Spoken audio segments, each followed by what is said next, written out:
significantly.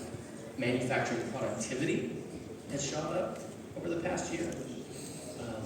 Manufacturing wages have gone up. So there are some indicators that we don't have the jobs right now, because normally when you're building a factory, it takes some time. You have to get these things going, and so we're seeing the construction starts, we're seeing the construction jobs going up, we're seeing productivity going up. So I think that all of that activity is happening right now, get it up and running, and so we'll see more of that in the coming year. We also have the full effect of the tax bill, which allows for expensing capital goods, R&D, and that kind of thing. So we're watching that, those indicators. They're not where I want them to be yet, but we're confident we'll get there. Listen, the labor market is also booming.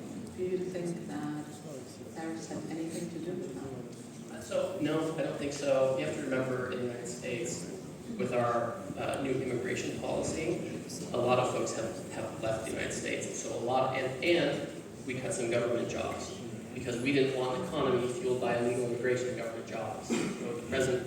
Over the past year, there have been 650,000 jobs created, and they're all in the private sector, and they're all to Americans. So that's the kind of healthy job growth we want. We don't want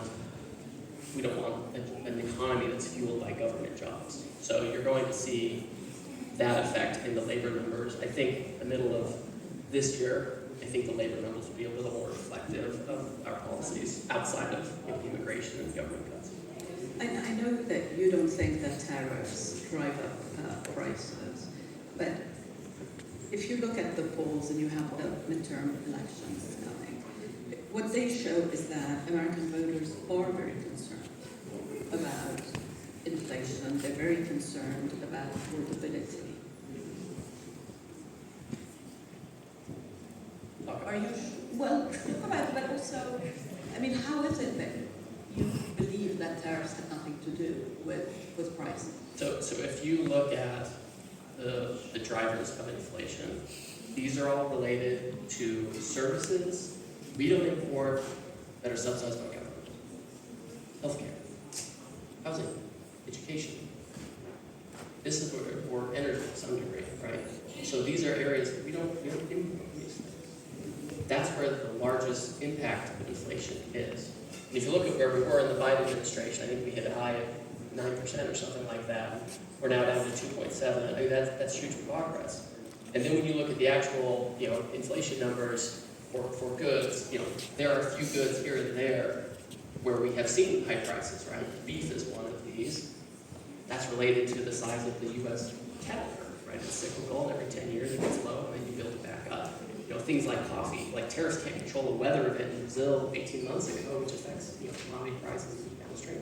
So can tariffs have an effect on price? Of course they can have an effect on price, but it's typically not an inflationary effect, right? You might get that if you have like a single supplier overseas and they have huge market power to raise the price. But most of these people overseas who are selling to the U.S. market want to keep that market share. So they're competing, and so are all the people along the supply chain before it gets to the consumer to eat a portion of that. And so that's why we're not seeing overall inflation. You may see some price effects here and there for specific items.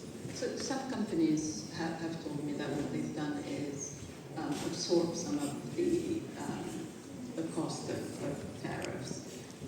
And they don't want to immediately raise prices. So what they do is they raise them, little by little, so that you don't notice. Are you seeing that? So, no is the answer. I mean, you can cherry pick. You can go to a certain month and say, inflation went up for goods by 0.3%. And then I can find another one and I say, but durables goods went down by 4%. I mean, when you look at the overall trajectory of inflation, it's in check and going down. And importantly, when we talk about the growth that we're experiencing in the United States, it's not just about the prices, it's about wages. And wages are outpacing inflation, especially for blue-collar workers, especially for manufacturing jobs. When you look at the Biden administration, real wages went down by $3,000 over that administration. We're already up $1,300. We're only a year in. So we're trying to claw back out of this place where we really found. And the fact that wages are outpacing inflation is a really important part of the calculation when we look at the